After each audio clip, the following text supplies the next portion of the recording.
We got another one here. This is obvious. This is an obvious one. I'm surprised we haven't pitched more of these. Gollum. Having Gollum stuff. I mean, heck, we're having a video game coming out. I'm gonna say the video game's probably enough. I mean, well, so that's the thing is. You can tell some of these stories through video games. Like, well, and so that's the thing, and we're gonna. Star Wars is doing that too. Exactly. Well, the problem with Star Wars is when they get a good video game, they then just make a movie out of it or make a whatever. So we're gonna get a lot of Lord of the Rings video games. In fact, I'm gonna do a list at some point, and I think that's an appropriate way to tell some stories. Like, so for example, I believe the video game that just called Gollum is going to take place as he escapes being tortured and goes off to find Bilbo because he thinks Bilbo Baggins still has his ring. Yeah. And then he's eventually going to find out that Frodo has it or something. Like that. I think that's what the whole game is about. That's a neat idea. And I think a video game is a way to tell that effectively because a large part of that journey is figuring out how to sneak around the way Gollum does. And so I think a video game makes perfect sense. I could see it also being a movie to some degree because not everyone's going to want to play video games of Lord of the Rings. Or I don't think it'd be a very interesting movie, though. Well, that's the thing, right? Like, I don't know how you... Like, you have to do more than just have Gollum sneaking. There has to be more there.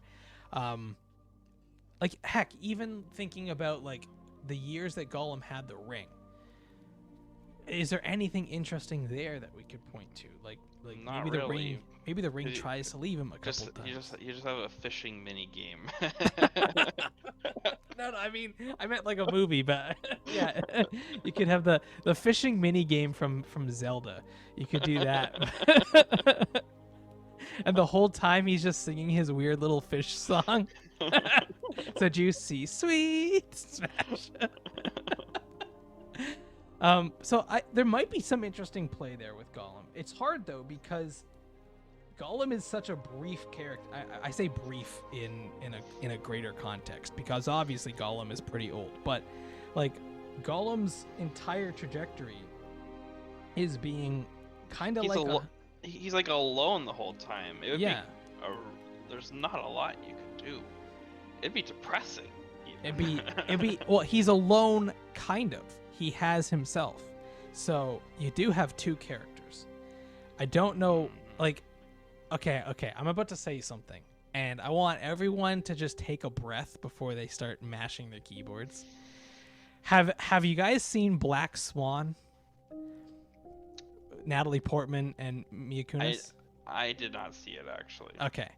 So that movie is kind of what I had in mind.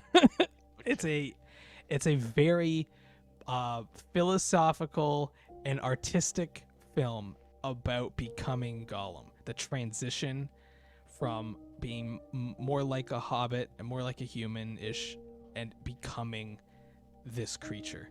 And it's that transformation. And, power corrupts, all that common philosophical underpinnings. But you do it in a very artistic way. I could see that maybe being interesting, but is that even the right tone? And that's the other thing. Like, all these films, are they all going to just be kind of like big fantasy action set pieces, or are they going to be a little bit more like Andor's a little bit more down to earth, right? It's a little bit more not realistic, but you get what I'm trying to go for. Like they kind of take it down from the high fantasy level to a more plain sort of story that still involves, I'm sure it still involves some fun tech and some fun action, but it's a lot more direct and just more inviting for new fans to understand what's going on without all the background. Yeah. So I could see stuff like that happening, but with Gollum, it would have to be a very different film. Like you said, he's alone, so you've got essentially two characters, potentially, him and his alter ego, and that's it. Like, you might have the occasional person that he encounters, but yeah, you're really you're really isolated, and it could be depressing. Is that worth exploring? I don't know. Is that maybe something we should not delve into, and maybe there's more power in the mystery. That's another aspect. I don't know. So yeah, that's another piece of the puzzle. Now, I don't know how far the Rings of Power is going to go, but is Isildur, I mean, this isn't in this article, but is Isildur, is he off the table, right? Because he has the ring a little bit. You could do something about Isildur too. Yeah. You could do a whole series just on the ring, and you get to, well, that'd be really long, but it could be a TV show that has one episode, and it covers each bearer. Yeah. Yeah, that'd be interesting. And you get the rings fought. It's like, I'm so sick of this fight. Look at this stupid little hobbit. Why won't he corrupt? Why do I keep ending up in the hands of hobbits? And why are they You know what? I was happiest when I was just at the bottom of that river. Yeah. And why do hobbits never aspire for greater power? Why can't I corrupt them with the promise of more power? It's like they don't care. They're happy. Damn it. Yeah, that'd be an interesting one. It would be very a very strange film, because they're like you'd have voiceover for an inanimate object and new characters all the time. It would almost be like a Black Mirror-esque thing. It seems like very different. Would have Sam been one of the hobbits who was most tempted to have power? No, see, I've always thought that Sam wasn't tempted for power, versus not that Merry and Pippin were, but both of them had aspects. So like Merry was it not royal, because there's no like royal hobbits, but his family was quite wealthy. Well, I'm just saying, because I watched we'll react to it soon, but the Return of the King cartoon. Right. They really dive into Sam having the ring, and he's going on about like how he could lead the armies, and he could be like now that he has the ring, he feels so powerful.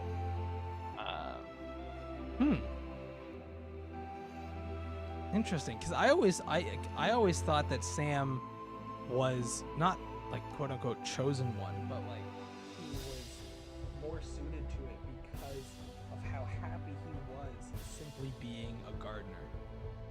Like that's all he wanted, and the ring couldn't offer him more than that. Like obviously it could offer him. You could be mayor of Hobbiton. You could be mayor. You could be the top gardener of all the lands. You could be the gardener of the White Tree of Gondor. So okay, if we pitch this idea to Warner Brothers, we gotta get the guy that does the voice for the Sorting Hat to be the voiceover for the ring, because like that has a perfect like. Not sinister, but like there's like a hint of a deeper twisted like thought process going on. Like I could help you on the way to greatness. Like just the cadence of that Sorting Hat. So yeah, like these are some interesting ideas on what we could see.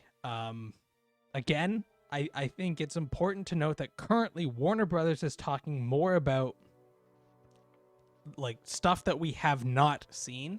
And so any of the main characters, any of the locations we've already traveled to in the original trilogy, it seems like that's not where their interests are right now. I do think they will potentially lead there because that's where the money is. Like if you literally say we're going to have an Aragorn thing, anyone who's ever seen the original trilogy is going to watch that. But if you say that you're going to do some random, like random story about like the town of Dale, people don't know what that is. And I mean, But Dale is already. They saw the Like you have to at least expect people to have seen the movies, like The Hobbit. That's fair. Dale's in there. Yeah, that's true. But at least, We there. can get more. We can get more of Alfred Lickspittle. Oh God, no. And Stephen Fry. Well, actually, Mayor of Lake Town. Dale is in The Hobbit, but it's not. It's a ruin at that point. Yeah, so if we saw like Dale in its glory, for example, like I don't know if people would be excited to see like I'm talking about like normal fans, like people who've seen the Lord of the Rings, thought they were pretty good movies. I don't think they'd be like, oh, I gotta see what's happening in Dale, or I've got to see what's happening in Bree, even though we've been to Bree. I think those things, they're too low on like people's radar. But if you say, oh, we're gonna do young Aragorn, and Viggo Mortensen's gonna play his dad or something, like people are gonna lose their minds. So real quick, Viggo Mortensen is roughly the age that Ian was when he was playing Gandalf. So, really? So he could be in it as an elderly statesperson, in some capacity. I think McKellen can still pull off Gandalf if they asked him to. So I think he wants to. It sounds like he would if he right. was So maybe we gotta pitch. So maybe that's what we gotta do. We gotta get a contact with Warner Brothers and pitch a Gandalf story that takes Gandalf away from normal spots, because we don't have a ton of time. Ian McKellen is getting up there. So he's got to be almost Christopher Lee's age. Yeah. So if we're doing Ian McKellen Gandalf, I think that would be a draw. And we can also not complicate things. We can just take it completely far away and do something nice and contained. Boom. Everyone's happy. It doesn't interfere with the original trilogy. You have Ian McKellen back. Everyone feels nice and cozy. Everyone would want to see, Ian McKellen have one last hurrah at it. Yeah. That I would like that. So, as much as I don't want to touch certain characters, I think Gandalf is one of the few characters that's hard to screw up. Now, obviously, if you have him saying some dopey stuff, but I think for the most part, there's a lot there already that you can easily just have a nice normal. It doesn't have to be. You don't have to be epic as much as I would want to be. It just has to be nice and self-contained and feels right. And I think we can get it done.